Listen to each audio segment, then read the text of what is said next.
UEFA champions league ഫുട്ബോളിലെ ജേതാക്കളെ ഇന്നറിയാം. കലാശക്കളിയിൽ Arsenal നിലവിലെ ചാമ്പ്യന്മാരായ PSG നേരിടും. രാത്രി 9:30 ഹംഗറിയിലെ ബുഡാപെസ്റ്റിലാണ് മത്സരം.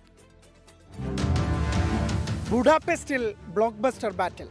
യൂറോപ്യൻ ചാമ്പ്യൻ പട്ടത്തിനായി ഇംഗ്ലീഷ് ചാമ്പ്യന്മാരായ ആഴ്സണലും ഫ്രഞ്ച് ചാമ്പ്യന്മാരായ പാരീസ് സെന്റ് ജർമനും മുഖാമുഖം.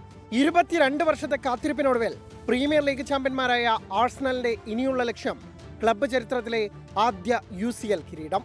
തുടർച്ചയായി 2 തവണ ചാമ്പ്യൻസ് ലീഗ് നേടുന്ന ആദ്യ ഫ്രഞ്ച് ക്ലബ്ബ് എന്ന നേട്ടത്തിലാണ് PSG-യുടെ കണ്ണ്.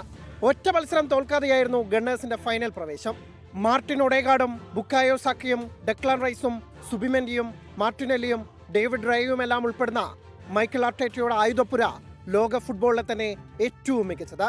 ലൂയിസ് എൻറിക്കോയുടെ PSG-യെ ആക്രമണത്തിന്റെ അവസാന വാക്കെന്ന് പോലും പറയാം.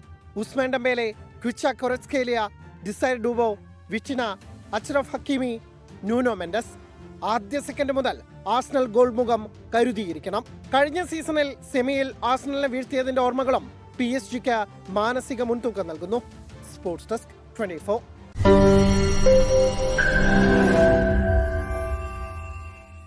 ലോകത്തെവിടെയായാലും ഏത് സമയത്തും 24 വാർത്തകളും ഓഗ്മെന്റഡ് റിയാലിറ്റി പാക്കേജുകളും എക്സ്പ്ലെയിനറുകളും വിശദമായി കാണാൻ ഞങ്ങളുടെ യൂട്യൂബ് ചാനൽ നിങ്ങൾക്ക് സബ്സ്ക്രൈബ് ചെയ്യാം.